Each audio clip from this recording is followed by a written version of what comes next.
बिस्मिल्लाहिर्रहमानिर्रहीम, अस्सलाम वालेकुम। आप देख रहे हैं programme capital live with Anika. मैं हूं आपके साथ अनीका निसार नाज़ी।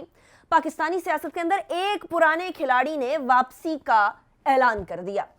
35 साल से सियासत का हिस्सा रहने वाले चौधरी निसार पाकिस्तान मुस्लिम लीग नून से ताल्लुक रखने वाले और साबिक वजीर दाखिला चौधरी निसार एक बार फिर पाकिस्तानी सियासत में एक्टिव रोल अदा करने के लिए तैयार हैं। आज उन्होंने पंजाब असेंबली का ओथ उठाना था। एक ऐसी शख्सियत जो कि किसी ज़माने में फेडरल गवर्नमेंट का हिस्सा रहे, कैबिनेट का हिस्सा रहे, वजीर दाखिला रहे, वो पंजाब असेंबली में ओथ उठाने जाते हैं तो ना तो सामने स्पीकर होते हैं और ना ही डिप्टी स्पीकर होते हैं, जिसकी बुनियाद पर ना वो आज ओथ उठा सकते हैं और ना ही वो बहुत सारी बातें आज अपनी प्रेस कॉन्फ्रेंस में खुलकर कह सके। उन्होंने आज अपनी प्रेस कॉन्फ्रेंस में क्या कहा, जरा सुनिए। तो चौधरी निसार अपनी आज की प्रेस कॉन्फ्रेंस में ना हाँ ना ना में जवाब दे पाए। ये भी नहीं बताया सहाफियों के सवाल के बाद कि उनके लीडर कौन है, शहबाज शरीफ, नवाज शरीफ या मरियम नवाज। ये भी नहीं बताया कि वो करेंगे क्या आज के ओथ ना उठाने के बाद और आखिर उनकी खामोशी की इतने अरसे वजह क्या थी। बस ये कहते रहे कि मैं किसी का प्यादा नहीं हूं, किसी के हाथों इस्तेमाल नहीं हो रहा। Having said that, दूसरे टॉपिक में हम बात करेंगे पाकिस्तान की मईशत के हवाले से, जिसके हवाले से कुछ अच्छी खबरें आ रही हैं सामने। जीडीपी ग्रोथ रेट पाकिस्तान का 4% होगा, ये हुकूमत पाकिस्तान कहती है। हुकूमत पाकिस्तान, जो पाकिस्तान तहरीक इंसाफ की हुकूमत आई तो इसने नेगेटिव ग्रोथ भी देखी कोविड के टाइम पर, और उसके बाद अब 4% की ग्रोथ पाकिस्तान तहरीक इंसाफ के लिए यकीनन एक रिलीफ का झोंका के तौर पर सामने आया है। लेकिन पाकिस्तान मुस्लिम लीग नून, वो हुकूमत जो पीटीआई से पहले रही, वो इसको मानने से इनकारी है। इस हवाले से भी बात करेंगे। Last but not the least, Pakistan में अगर हकीकी मानों में जमहूरियत चाहिए तो जमहूरियत को एक आम आदमी तक पहुंचाना होगा, और आम आदमी तक पहुंचाने के लिए लोकल बॉडीज़ जो हैं वो बहुत ज़्यादा ज़रूरी है, जिनको पंजाब में तहलील कर दिया गया और वही फरसूदा ब्यूरोक्रेसी के ज़रिए से काम करने वाला निज़ाम नाफिज किया हुआ है। इस हवाले से भी बात करेंगे। हमारे साथ जो मेहमानान मौजूद होंगे मैं उनका तारुफ करवाती हूँ। हमारे साथ सेनेटर ऑन बप्पी मौजूद होंगे, पाकिस्तान तहरीक इंसाफ से इनका ताल्लुक है। सेनेटर अफनानुल्लाह खान मौजूद होंगे, पाकिस्तान मुस्लिम लीग नून से इनका ताल्लुक है। और लास्ट सेगमेंट के लिए हमारे साथ मौजूद होंगे राना सिकंदर हयात, जो कि चेयरमैन डिस्ट्रिक्ट काउंसिल कसूर रह चुके हैं। बहुत शुक्रिया आप तीनों ने ज्वाइन किया। मैं अभी ब्रेक की तरफ जाऊंगी, लेकिन ब्रेक पे जाने से पहले एक और बात बहुत ज़रूरी है, और वो ये कि आज पाकिस्तान के आला ऐवान सेनेट के अंदर फ़लस्तीन से यकजहती और इजराइल की जारहाना रवैये के खिलाफ आवाज़ बुलंद की गई। इस आवाज़ को पूरी दुनिया तक पहुंचाने के लिए Shah Mahmood Qureshi, foreign minister of Pakistan, मुख्तलिफ ममालिक का दौरा करके कल रात को वापस भी आए। ऐसी सूरत हाल में कुछ रिलीफ फ़लस्तीनियों को सीज़ फायर की फॉर्म में मिला, लेकिन क्या ये सीज़ फायर देर पा हो पाएगी, ये एक अहम सवाल है। और ऐसी सूरत हाल में जहां घर मुनहदम कर दिए गए, जहां बच्चों की शहादतें, खातीन की शहादतें, बड़ों की बूढ़ों की शहादतें हुई, वहां क्या कोई सीज़ फायर भी किसी भी किस्म का रिलीफ दे पाएगी या नहीं।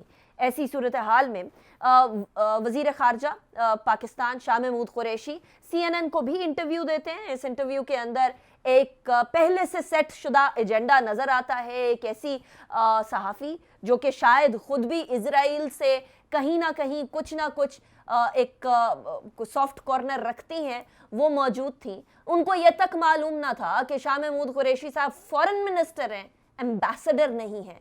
लैक ऑफ नॉलेज के साथ साथ सवालों को इस तरह से तरतीब दिया गया कि किसी तरीके से फॉरेन मिनिस्टर शाह महमूद कुरैशी को फंसाया जा सके।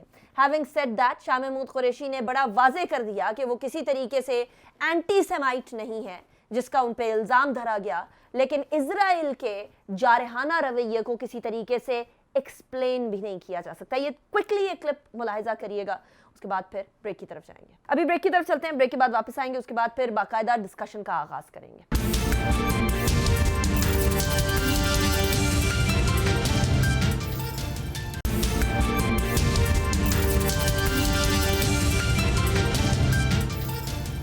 Welcome back after the break. सबसे पहले स्टार्ट करते हैं डॉक्टर अफनान आपसे। ये बताया अफनान कि चौधरी निसार का वापस आना और इस सवाल का जवाब ना देना कि शहबाज शरीफ उनके लीडर हैं, नवाज शरीफ उनके लीडर हैं या मरियम नवाज उनके लीडर हैं, इससे एक आम आदमी क्या अखज़ करे। देखें, जो हमारा ऑफिशियल स्टांस है इस मामले पे वो यही है कि चौधरी निसार साहब जो हैं वो मुस्लिम लीग नून को उन्होंने ख़ुद छोड़ा था। तो अब अगर कोई रीसेंट डेवलपमेंट हुई है जिसके अंदर वो मुस्लिम लीग नून में वापस आना चाहते हैं या उनका कोई और प्लान है, तो मुस्लिम लीग नून के तमाम जो हमारे सपोर्टर्स हैं, तमाम हमारे लीडर्स हैं, उनका एक ही लीडर है, उसका नाम मियां मोहम्मद नवाज शरीफ साहब है। तो जो भी PMLN में आएगा या PMLN की पॉलिसी को फॉलो करेगा, वो मियां मोहम्मद नवाज शरीफ साहब को ही अपना लीडर मानेगा। अब आगे क्या होने जा रहा है ये तो अल्लाह ताला की ज़ात ही बेहतर बता सकती है, लेकिन सियासत में आपको पता है it is the art of possibilities. तो पॉसिबिलिटीज़ तो फिर बहुत सारी हैं, लेकिन बाय एंड लार्ज मैंने आपको ग्राउंड रूल बता दिया है। PMLN की आइडियोलॉजी और उसकी पॉलिसी को जो भी फॉलो करेगा या जो भी आएगा उसको मियां मोहम्मद नवाज शरीफ साहब की लीडरशिप के अंडर ही आना पड़ेगा। इंटरेस्टिंग। अच्छा, ऑन आज क्योंकि चौधरी निसार ने पहले से बताया हुआ था कि उन्होंने ओथ आज उठाना है, लेकिन ना स्पीकर ना डिप्टी स्पीकर, कोई हुकूमत को चौधरी निसार के हल्फ उठाने से कोई मसला है, कोई तकलीफ है, कोई इशू है? देखिए बीबी, चौधरी निसार साहब, अगर थोड़ा सा लोग हिस्टोरिकल बैकग्राउंड में जाएं तो जब ये इंटीरियर मिनिस्टर हुआ करते थे तो उस वक्त भी गुफ्तगू के हवाले से ना एक बहुत ज्यादा हैजान की कैफियत में मुब्तला करते थे कौम को, कि जब कभी उन्होंने कोई स्टेटमेंट देनी होती थी वो कहते थे कि जी मैं बात करने के लिए आऊंगा, कल मैं एक नया इंकशाफ करूंगा, फिर एक एक घंटे की प्रेस कॉन्फ्रेंस, उसमें से निकलता कुछ नहीं था।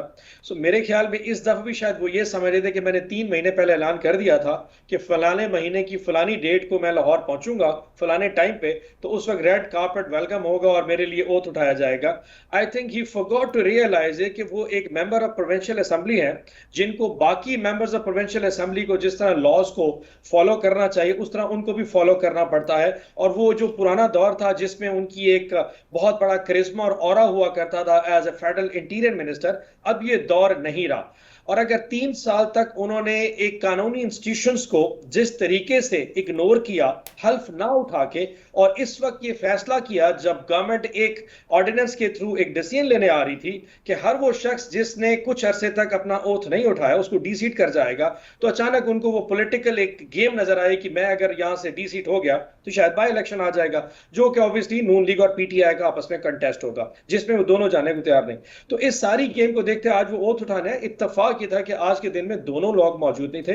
और मेरे ख्याल में, मैं जितना समझता हूं, पंजाब असेंबली की रिवायात में ये चीज बड़ी क्लियरली है कि वहां पे चेयरमैन जिसको सिट इन के मौके पे दिया जाता है just to chair the whole proceedings, उसके बाद शायद ये होता नहीं अथॉरिटी टू, अगर आज नहीं तो कल सुबह हो जाएगा। तो 35 साल से चौधरी निसार साहब जो है वो सियासत में है, वो तो खुद कह रहे हैं कि चेयरमैन हैज द अथॉरिटी। जब स्पीकर और डिप्टी स्पीकर नहीं होते तो chairman has the authority, all the authorities that speaker and deputy speaker have. तो फिर ऐसी सूरत हाल में तो ये होता है ना कि जैसे जानबूझकर डिले करने वाली बात है। पर चौधरी निसार अब कह रहे हैं 2 दिन बाद मैंने दोबारा लाहौर जाना है। अभी तो वो इस्लामाबाद की तरफ दोपहर को अपनी प्रेस कॉन्फ्रेंस करके, खैर इस बार लंबी भी नहीं थी और इस बार उन्होंने बहुत हिजान की कैफियत भी नहीं बपा की जिसके बारे में आप बात कर रहे हैं, बड़ी सादा सादा। और उन्होंने कहा कि 2 दिन बाद 3 दिन बाद मैं आपको सारी की सारी डिटेल्स बताऊंगा। बट वो दोबारा लाहौर जाएंगे, क्या दोबारा इस तरह की सूरत हाल देखने में आएगी? क्या दोबारा कोई ना कोई तरीकाकार हुकूमत ढूंढेगी ओथ ना उठवाने के लिए? आई थिंक उन्होंने रियलाइज कर लिया है कि अब सनसनीखेजी फैलाना अब इतना आसान नहीं है, और एक member of the provincial assembly के लिए बहुत मुश्किल होगा पूरे मीडिया को अपनी तरफ अट्रैक्ट करना। अनफॉर्चुनेटली या फॉर्चुनेटली उनके लिए मौका आज बन गया और 2 दिन वो फिर दोबारा इसी तरह डिस्कशन में रहेंगे। लेकिन आई कैन एश्योर यू कि परसों जब वो आएंगे, जिस वक्त स्पीकर और डिप्टी स्पीकर में से दोनों में से कोई एक मौजूद होगा, और जब वो ओथ उठा लेंगे तो ये सारी जो शोरिश है ये सारी ऑटोमेटिकली वो कहते हैं सेल्फ डेथ का शिकार हो जाएगी। लेकिन rest to assure you, actually issue होता क्या है कि जब बहुत सारे इवेंट्स पॉलिटिकली चल रहे हों, जहां तरीन साहब का इशू चल रहा था, जहां पे शहबाज शरीफ की एंट्री की बात हो रही थी, वहां ये आपने बड़ा इंटरेस्टिंग पॉइंट रेज किया शहबाज शरीफ साहब वाला। मैं आपको यही काटूंगी। अफनान, लोग आज चौधरी निसार साहब की री इमर्जेंस को, आज शहबाज शरीफ साहब के PDM के जमातों के साथ तशाइये को, जिसको पीपल्स पार्टी PDM का नहीं मानती है लेकिन है तो वही वाली जमातें, उसको, और मरीम नवाज की खामोशी को इस तरह से अखज़ कर रहे हैं कि शायद शीन वाकई में नून पे हावी हो गया है और अब शीन का बयानिया चलेगा। क्या पाकिस्तान मुस्लिम लीग नून में भी इसी तरह की फीलिंग्स पाई जाती हैं कि मामलात को सही करें, अफाम तफहीम से चलें और लड़कर चलने का कोई फ़ायदा नहीं? देखिए, मुस्लिम लीग नून के अंदर सिर्फ नून ही है और इसके अलावा कोई और है ही नहीं। और हमारे कायद मियां मोहम्मद नवाज शरीफ साहब हैं और उन्हीं के तहत the buck stops with him, और वो जो फ़ाइनल फ़ैसला करते हैं, उसी के मुताबिक फिर बाकी पार्टी भी चलती है। ये ज़रूर है कि हमारी पार्टी में बहुत सारे मुख्तलिफ़ लोग हैं, मुख्तलिफ़ लोगों की मुख्तलिफ़ सोच है, और ज़ाहिर है हर इंसान अपनी सोच के मुताबिक ही जो है वो मामलात चलाता है। तो उसके अंदर जो है वो कुछ लोग ज़रूर ये समझते होंगे कि शायद हमें कॉम्प्रोमाइज़ करना चाहिए, लेकिन मेरा ये ख्याल है कि कॉम्प्रोमाइज़ मुस्लिम लीग नून ने मियां मोहम्मद नवाज शरीफ साहब ने 93 में किया, कॉम्प्रोमाइज़ 98 में किया, 99 में किया, फिर 2008 में किया, फिर 2017 में किया, और अभी भी पिछले 2.5 साल में हमने बीच में काफ़ी लंबा अरसा कॉम्प्रोमाइज़ की पॉलिसी चलाई, लेकिन हमें कोई फ़ायदा नहीं हुआ। और इसका बल्कि नुकसान मुल्क को ये होता रहा कि हम कॉम्प्रोमाइज़ करते थे, जिसकी वजह से हम थोड़ी सी तरक्की लाते थे मुल्क के अंदर, और फिर हम दोबारा से उसी वीक पॉलिटिकल सिस्टम का जो क्या कहते हैं उसका हम शिकार हो जाते थे, और फिर ना मुल्क की इकॉनमी ठीक होती थी, ना कोई और चीज़ सीधी होती थी। अभी आप देख लें पिछले 3-4 साल में मुल्क की इकॉनमी का क्या हशर निकला है, क्योंकि एक गैर मुंतखब हुकूमत जो है इस मुल्क पर मुसल्लत की गई। तो ऐसे लोग जो निकम्मे थे, नाअहल थे, उन्होंने आके जो पॉलिसीज़ बनाई, उनकी जो तबाह व बर्बादी आई जिनकी वजह से, उसका फिर पूरे पाकिस्तान ने उसका जो है वो खमियाजा भुगता है। तो मेरा ये ख्याल है कि जो कॉम्प्रोमाइज़ की पॉलिटिक्स है वो इतनी फ्रूटफुल नहीं है इस मुल्क के लिए। अगर वो होती तो अभी तक हम इस मुल्क को ठीक कर चुके होते।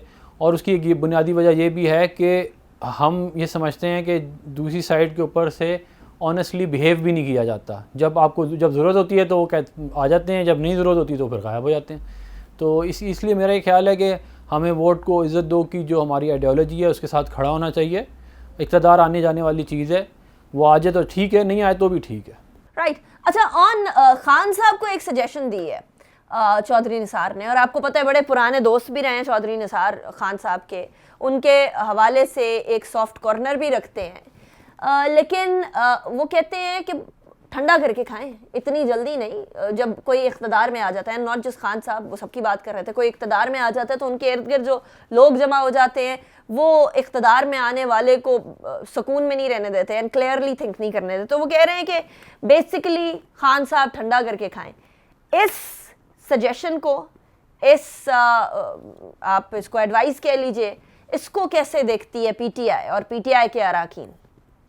देखें, ये जो फरमुदात लीडरशिप्स होते हैं ना, ख़ास तौर पे उन लीडरशिप का जो हाइबरनेट करके अचानक कुछ अरसे के बाद आए, तो यकीनन किताबी कहानियां इस तरह के 10 और फ्रेज अगर वो इस्तेमाल करके प्राइम मिनिस्टर को एडवाइस करना चाहें तो सारे किसी न किसी हवाले से किताबी तौर तो ठीक होंगे, लेकिन मुझे उसमें 2 सवाल आते थे। क्या वो इस कैपेसिटी में है कि क्या हमें एडवाइस कर सके? प्राइम मिनिस्टर इमरान खान वो शख्स है जो अपने दस्ते बाजू के ऊपर एक 25 साल मेहनत के नतीजे में आज इक्तदार में पहुंचा है और अवाम की ताकत से वहां पे पहुंचा है। उनको एक ऐसे शख्स के जिसने अपनी सारी उम्र किसी ना किसी हवाले से हुकूमत में गुजारी हो और जिंदगी में पहली दफा धक्का खा के गिरा हो और 3 साल के बाद अचानक वो सो के उठे और इस तरह के मशवरे देने शुरू करे, मैं खुद उसको थोड़ा सा डाउट की शक्ल से जरूर देखूंगा। यस, पॉलिटिकल स्टेटमेंट देनी बनती है, मैं भी शायद उनकी जगह होता तो इससे बड़े बड़े मशवरे मैं प्राइम मिनिस्टर को दे सकता था, लेकिन इन मशवरों की अफादियत क्या हो सकती है, उसकी क्या रीजन हो सकती है, वो यकीनन कुछ भी नहीं सिवाय एक स्पार ऑफ अ मोमेंट है। आप लाइमलाइट में है, मीडिया आपकी बात सुन रहा है, आप कुछ भी कहेंगे उसका वजन निकलेगा, लेकिन क्या हमें वो बात सुननी चाहिए एज अ गवर्नमेंट और क्या उनको ये बात करनी चाहिए, ये दोनों के बड़े सामने बहुत बड़े सवालिया निशान है। राइट। अच्छा, इसको, इस तमाम सिनेरियो को अफनान, पाकिस्तान मुस्लिम लीग नून किस तरह से जज कर रही है? क्योंकि चौधरी निसार साहब बड़े एक्टिव मेंबर रहे, वजीर दाखिला रहे, वजीर दाखिला, वो भी वैसे वजीर दाखिला जो बड़े वोकल थे, और अब जो है वो 3 साल से बिल्कुल खामोश, एंड देन सडनली वो एक बार फिर पर्दे के सामने आते हैं और अपने कुछ कार्ड्स उनके पास है मौजूद। वो कह रहे हैं 2 दिन बाद वो कुछ और चीज़ें भी रिवील करेंगे, 2 दिन बाद उन्होंने फिर पंजाब असेंबली में भी जाना है, कुछ और मामलात सामने रखेंगे। ये क्या मामलात हो सकते हैं? कहीं ऐसा तो नहीं कि PMLN के कुछ राज फाश होने वाले हों? क्या होने जा रहा है? देखिए, हमारे चौधरी निसार साहब का एक बड़ा लंबा ताल्लुक़ रहा है पाकिस्तान मुस्लिम लीग नून के साथ और मियां मोहम्मद नवाज शरीफ साहब के साथ, और इसी वजह से हम उनकी जो क्रिटिसिज्म है वो इस तरह नहीं करते जिस तरह के हम कर सकते हैं। तो मुझे भी उम्मीद है कि दूसरी तरफ से भी इस चीज़ का लिहाज किया जाएगा। अगर उन्होंने कोई ऐसी बातें लेके आए जो कि पार्टी के लिए, पार्टी के लीडरान के ख़िलाफ़ हुई, तो फिर जब वो आएंगी तो तभी उन्हीं का जवाब दिया जाएगा। लेकिन अभी मैं मफरूज़े की बुनियाद के ऊपर कोई बात ऐसी कहना नहीं चाहता। क्योंकि ज़रा इतना लंबा एक टाइम गुजरा हो अगर एक पार्टी के अंदर, तो फिर इन चीज़ का ज़रूर ख्याल करना चाहिए। Right Afnan, thank you so much for joining me in my show. Break की तरफ जाएंगे, सेनेटर ऑन हमारे साथ ही रहेंगे और उनसे ज़रा मईशत के हवाले से भी कुछ सवालात करेंगे। See you after the break.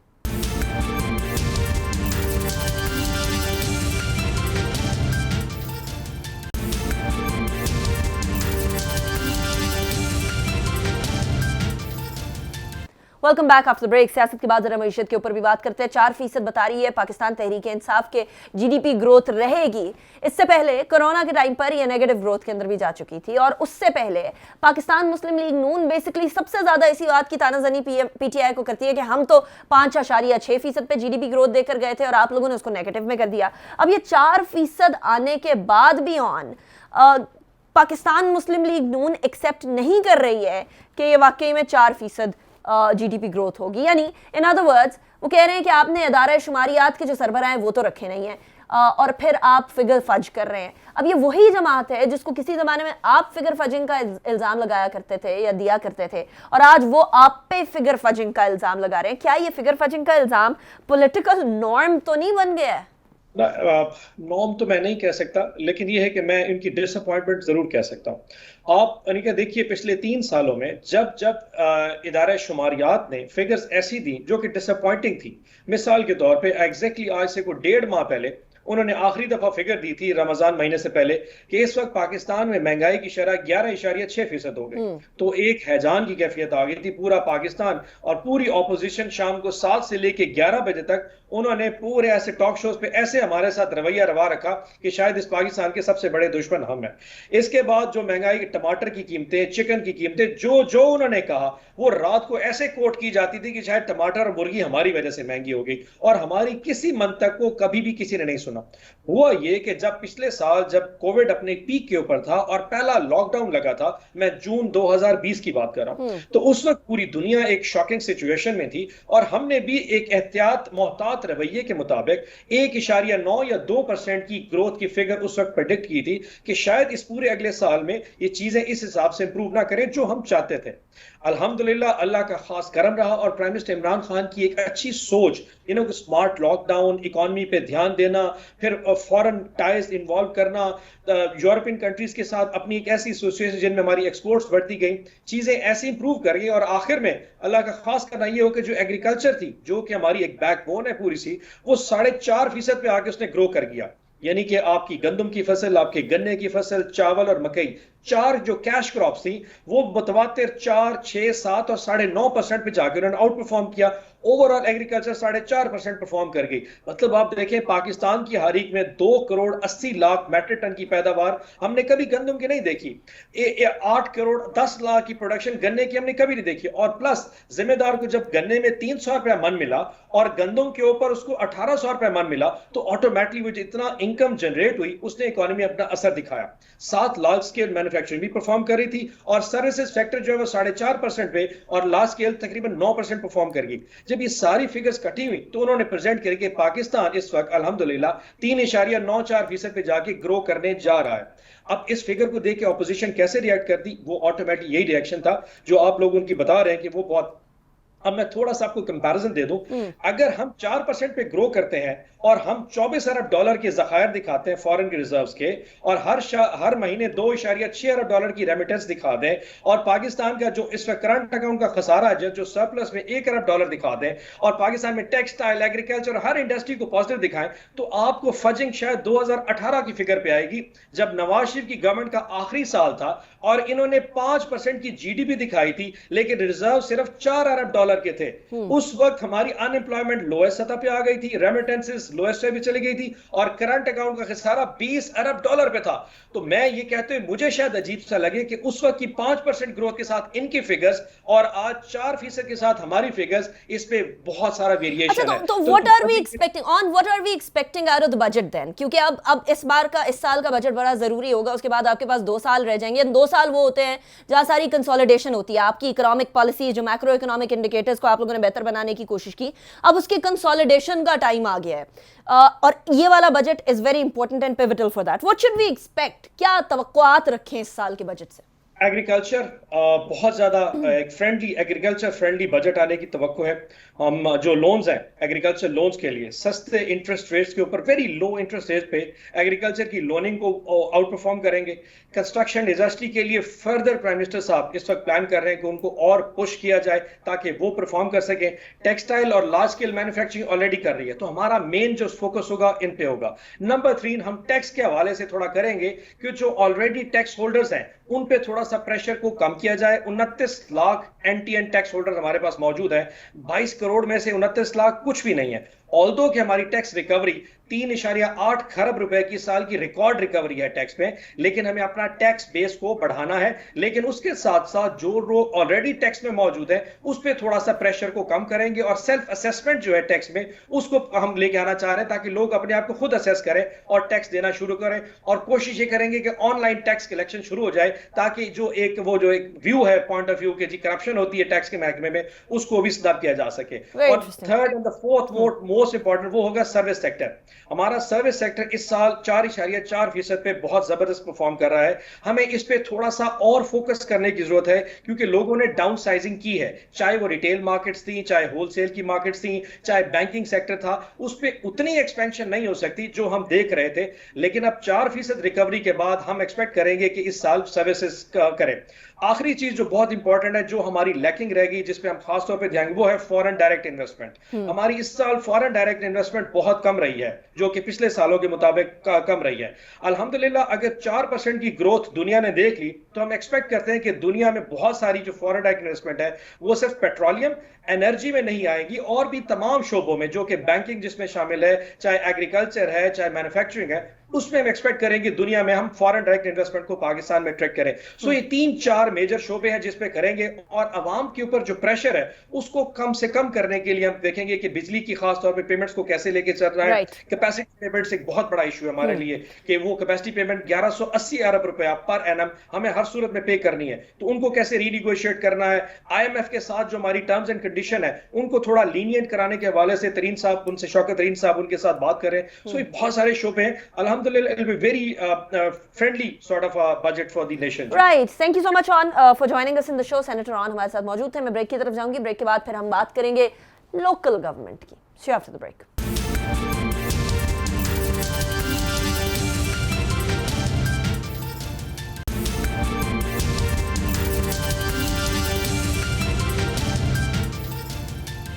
Welcome back after break. नाज़रीन, ब्रेक पे जाने से पहले हम बात कर रहे थे पाकिस्तान की सतह की सियासत के हवाले से, और पाकिस्तान की सियासत जो नेशनल लेवल की सियासत है वो प्रोविंशियल से आती है, और प्रोविंशियल सियासत जो है वो लोकल गवर्नमेंट से आती है। जब तक लोकल गवर्नमेंट सिस्टम हमारा सीधा नहीं होगा तब तक एक आम आदमी की आवाज़ सही तौर पे और सही मानों के अंदर आला ऐवानों तक जाना मुमकिन नहीं है, और इसमें लोकल गवर्नमेंट, लोकल बॉडीज़ का बहुत इंपॉर्टेंट किरदार है। मार्च में सुप्रीम कोर्ट की तरफ से एक फैसला किया गया कि पंजाब के अंदर जो तमाम लोकल बॉडीज़ को डिसॉल्व कर दिया गया है और असिस्टेंट कमिश्नर्स और डिप्टी कमिश्नर्स को एक बार फिर वो पुराने निज़ाम के तहत अथॉरिटी पकड़ा दी गई है वो ख़त्म की जाए और वापस से लोकल बॉडीज़ और लोकल गवर्नमेंट को बहाल किया जाए। लेकिन ऐसा अभी तक नहीं हो पाया। 28 तारीख को एक बार फिर ये केस लगा हुआ है। अदालत ये देख रही है कि पिछले 22 माह से ये मामला हल नहीं हो पाया, अदालत के फैसले को इम्प्लीमेंट नहीं करवाया जा सका। एक ऐसी हुकूमत के होते हुए, जो कि पाकिस्तान तहरीक इंसाफ की है, जो कि खुद कहा करते थे, प्राइम मिनिस्टर साहब खुद कहा करते थे कि लोकल बॉडीज़ का एक इतना कॉम्प्रिहेंसिव सिस्टम लेकर आना है कि ग्रास रूट तक, हर आदमी तक एक जो अथॉरिटी है वो पहुंच सके लोकल बॉडीज़ के थ्रू। हमारे साथ अभी मौजूद हैं हम एक ऐसे ही शख्स जो कि इस तमाम सूरत हाल से अफेक्टेड हुए, राना सिकंदर हयात इनका नाम है। ये बेसिकली चेयरमैन डिस्ट्रिक्ट काउंसिल कसूर रहे हैं, पाकिस्तान मुस्लिम लीग नून से इनका ताल्लुक है। बहुत शुक्रिया Sikandar for joining us in the show. It's a pleasure having you. Sikandar, सबसे पहले तो एक तो जाहिर सी बात है सुप्रीम कोर्ट ने आप लोगों को बहाल करने का एक ऐलान किया था, लेकिन वो नहीं हो सका। कई महीने गुजर गए, नहीं हो सका। डेमोक्रेसी असल मानों में आम शहरी तक पहुंच नहीं सकती जब तक, और डेमोक्रेसी नहीं हो सकती जब तक ग्रास रूट लेवल की सियासत फले फूले ना, पनपे ना। और ऐसी सूरत हाल में लोकल बॉडीज तो इंपॉर्टेंट है। अब ये डिसॉल्व तो हो गई हैं, लेकिन इनको रीइंस्टेट कराने के हवाले से आपको क्या नज़र आ रहा है? 28 को तारीख भी है, सुप्रीम कोर्ट भी पहले कह चुकी है, खान साहब भी कहते रहे कि नहीं हम लोग जो है वो बेसिकली लोकल बॉडीज गवर्नमेंट को बहुत स्ट्रांग करेंगे। इवन देन असिस्टेंट कमिश्नर्स और डेप्यूटी कमिश्नर्स चला रहे हैं हुकूमत। ये क्या हो रहा है? बिस्मिल्लाहिर्रहमानिर्रहीम जी, एक तो आई एम वंस अगेन मैं बड़ा शुक्रगुजार हूं कि इस इम्पोर्टेंट टॉपिक पे हमेशा कैपिटल टीवी ने आवाज उठाई है। और सेकेंडली हमें सुप्रीम कोर्ट ने एंड ऑफ मार्च में एक तारीखी फैसला जिसमें लोकल गवर्नमेंट्स के मुतालिक पहली दफा उसके खदोखाल डिफाइन किए गए, उसमें शॉर्ट ऑर्डर में हमें रीइंस्टेट किया।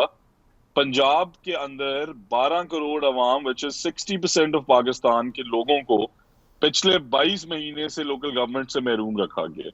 अच्छा खैर, that is one story. Then we were expecting हमें रीइंस्टेट कर दिया गया है, बट द गवर्नमेंट उन्होंने हर्डल्स क्रिएट किए है, वही ब्यूरोक्रेसी जो इस मुल्क को 77 साल से चलने नहीं दे रही। We went to the court again and court ने हमें 28 को बुलाया है, और उसी सेम बेंच पे, बिकॉज सुप्रीम कोर्ट का larger bench headed by the chief justice of Pakistan, there is no higher court, तो कहीं अपील भी नहीं हो सकती थी। उन्होंने फिर हमें बुलाया। उनके शॉर्ट ऑर्डर, शहबाज शरीफ साहब भी शॉर्ट ऑर्डर पे रिलीज हुए हैं, आपने देखा, तफसीली फैसला नहीं आया। हमें शॉर्ट ऑर्डर पे इन्होंने कंटेम्प्ट ऑफ कोर्ट की। We have gone to the court and इंशाल्लाह ताला आपके टीवी चैनल और प्रोग्राम के वसातत से मैं दुनिया को ये बताना चाहता हूँ कि 28 मई को आप देखिएगा इंशाल्लाह इस मुल्क की अदलिया इस ब्यूरोक्रेसी का क्या हाल करेगी। और इस कंटेम्प्ट ऑफ कोर्ट के पीछे पंजाब के उन 12 करोड़ अवाम के हकूक का मसला है जिन्होंने 22 महीने से सफाई नहीं देखी। I can give you a list, यहाँ पे बंद लगे हुए फिल्ट्रेशन प्लांट्स, बंद साफ पानी का वादा करते थे, ये बंद पड़े हैं। हमने कसूर के अंदर पहली साफ देहात कंपनी लॉन्च की, हर यूनियन काउंसिल, आई रिपीट, हर गांव से हमने कंटेनर्स और सफाई के लोग दिए। मैं पिक्चर्स भेज सकता हूँ, वो कंटेनर्स वैसे ही पड़े हुए। सैनिटेशन के हवाले से म्युनिसिपल और टाउन कमेटीज में लोकल गवर्नमेंट्स है नहीं, तो लोग किसके पास अपने मसाइल लेके जाएं? जिन्हें लोगों ने इख्तियार दिया था उन्हें इन नाअहल हुक्मरानों ने घर भेज दिए। तो मैं इंशाल्लाह ये उम्मीद करता हूं कि 28 तारीख को इस मुल्क में फिर दोबारा जमहूरियत का वो बेसिक पिलर जिससे जावेद हाशमी साहब पैदा हुए थे, जिससे शाह महमूद कुरैशी साहब खुद आए हैं, जिससे वो साद रफीक साहब आए हैं, हजारों वो सियासतदान जो लोकल गवर्नमेंट्स में थे, इंशाल्लाह उसे डिफाइन किया जाएगा 28 अच्छा, को। और आपने उसके बाद अभी थोड़ी देर पहले फरमाया कि अदलिया जो है वो ब्यूरोक्रेसी का वो हाल करेगी। हमने यहाँ किसी इंस्टीट्यूशन का हाल नहीं करना, सबको मिलकर आगे बढ़ाना है। बट द क्वेश्चन इज कि ऐसी क्या रुकावट है एक ऐसी हुकूमत में जो खुद कहती रही कि हम लोग लोकल गवर्नेंस सिस्टम को, लोकल बॉडी सिस्टम को बड़ा स्ट्रेंथन करेंगे? क्या रुकावट आ रही है खान साहब की हुकूमत को पंजाब में इस लोकल बॉडी सिस्टम को वापस बहाल करने में? मुझे याद पड़ता है प्राइम मिनिस्टर ऑफिस के अंदर मैंने खुद एक इवेंट अटेंड किया था जहां खान साहब ने एक बड़ा डिटेल्ड खाका पेश किया था कि हम लोकल बॉडी सिस्टम को बड़ा अच्छा और कॉम्प्रहेंसिव कर देंगे, लोगों की आवाज हम तक आएगी। क्या रुकावट है? आप नंबर वन तो जी आप देखें कि वो जिस तरह आपने कहा कि आज 3 साल मुकम्मल हो गए, तो वो पार्टी जिसके मंशूर में था एक स्ट्रॉन्ग बल्दियाती सिस्टम, एक एम्पावर्ड निज़ाम, उन्होंने 4 प्रोविंसेस पाकिस्तान में अपने टेन्योर्स मुकम्मल उनमें से 3 ने किए। केपी के अंदर इन्होंने, बिकॉज पीटीआई की गवर्नमेंट थी वहां, सो भाई अपने टेन्योर कंप्लीट कराए। बलोचिस्तान और सिंध ने टेन्योर कंप्लीट कराया। Punjab was the only province, because हमारा ताल्लुक पीएमएल-एन से था। Now this is something which we can not deny, but हमारे चक्कर में इन्होंने पूरे पंजाब के एक सिस्टम को बुलडोज किया और नए इलेक्शंस 3 साल से अगर नहीं कराए तो आपसे मैं ये सवाल भी पूछना चाहता हूं एज अ पाकिस्तानी, मैं as a tax payer of this country, कि क्या वो जो अरबों रुपए पिछले इलेक्शन पे लगे उसका कोई पूछने वाला नहीं है? और जो पंजाब के 12 करोड़ अवाम ने डेमोक्रेसी के सुप्रीम कोर्ट के हुक्म के तहत ये इलेक्शन हुए थे, आपको याद होगा, चीफ जस्टिस साकिब निसार साहब के, उनके हुक्म के किए हुए इलेक्शंस इन्होंने रोल बैक किए। उल्टा अगले इलेक्शन के अंदर जो पैसे लगने हैं वो फिर मेरे टैक्स पेयर्स मनी से लगा के इलेक्शंस भी नहीं कराए। एक अनकॉन्स्टिट्यूशनल इन्होंने असेंबली से बिल पास कराया, उसमें इन्होंने कहा कि हम 6 महीने में इलेक्शन कराएंगे, जो इनका 2019 का एक्ट है लोकल गवर्नमेंट का। It says within 6 months they will hold new elections. It has been 22 months since then also. तो हमें तो निकाल दिया आपने, बट इन इदारों को निकाल के आपने जो इस मुल्क के साथ जाती की है, मैंने इसीलिए आपको कहा कि ये ऑनरेबल ब्यूरोक्रेसी जो है इस मुल्क की, उन्होंने जो आप एक आईने पाकिस्तान के तहत चल रहे हैं उसमें लिखा ही कहीं नहीं है कि लोकल गवर्नमेंट्स के इख्तियारात ब्यूरोक्रेसी इस्तेमाल कर सकती है, तो right. किस तरह करते हैं हर दफा वो? राइट सिर्फ ये मेरा एक सवाल है, वो कोई अच्छा जस्टिफाई कर अच्छा सकते और हैं? आखिरी सवाल, अगर local body system, local governance बहाल फिर भी हुकूमत समहाउ दी अदर नहीं कर रही होती, ऑर्डर आ भी जाता है, कंटेम्प्ट ऑफ कोर्ट लग भी जाता है, तो फिर आप लोगों का क्या लाहे अमल होगा? देखें जी, फर्स्ट ऑफ ऑल तो ये 58,000 बलदियाती नुमाइंदगान जो हैं, यू विल सी, आप 28 की तारीख पे उनकी प्रेजेंस देखेंगे। वी विल इंश्योर, अगर इन्होंने पाकिस्तान के सुप्रीम कोर्ट को डिफाई किया तो हम इन्हें बताना चाहते हैं कि अवाम हम है, ताकत का सर चश्मा हमेशा हम होते हैं। और अगर कोविड के अंदर पे डेमोन्स्ट्रेशंस होंगी हर डिस्ट्रिक्ट में, आप खुद सोचें कि आप एक यूनियन काउंसिल की रिहायशी है जिसमें आपकी फीमेल मेंबर है, आपकी माइनॉरिटी मेंबर है, आपके किसान मेंबर हैं, आपके यूथ काउंसलर हैं, आपके नाजिम हैं, जिन्हें आपने मैंडेट दिया to solve your problems. If they are not there, तो ये बेसिक राइट है जो डिफाई किया गया। हम इंशाल्लाह ताला एहतजाज करेंगे और ये देखेंगे कि लोकल गवर्नमेंट्स ने पहली दफा मुल्क में एक मुनज़्ज़म, ऑर्गेनाइज्ड, सोशली डिस्टेंस एहतजाज किए, and they will be forced to put us back इंशाल्लाह। इंटरेस्टिंग, वेरी बट हम इंटरेस्टिंग। पाकिस्तान के चीफ जस्टिस के भी शुक्रगुजार हैं वंस अगेन, इस ऑनरेबल अदलिया के, that they have taken this big decision. और इससे मैं ये उम्मीद करता हूं कि हम तो चले जाएंगे, बट आने वाले टाइम पे कोई लोकल गवर्नमेंट्स को डिसॉल्व नहीं कर सकेगा। And once again capital TV deserves credit for always raising the voice for those 58,000 people who were elected and they were thrown out of office by this Nahil government. Right ठीक। राना सिकंदर हयात हमारे साथ मौजूद थे। Thank you so much for joining us in the show, it was a pleasure having you. इससे पहले senator on Bappi और senator Afnanullah Khan भी हमारे साथ मौजूद थे। आप दोनों का भी बहुत शुक्रिया, आपने ज्वाइन किया। नाज़रीन, इसी के साथ अनीका निसार को इजाज़त दीजिए इस दुआ के साथ कि अल्लाह ताला दुनिया के मजलूमों, बिलखुसूस कश्मीर और फ़लस्तीन में जो मजालिम ढाए जा रहे हैं सेहूनी ताकतों के ज़रिए, इज़राइल के ज़रिए, इंडिया के ज़रिए, इन तमाम मजलूमों को अल्लाह ताला अपने रहमत के साए तले ले और इनकी लिए आसानियाँ पैदा करें। इन्हीं का निसार को इजाज़त दीजिए। अपना बहुत ख्याल रखिएगा। अल्लाह हाफ़िज़।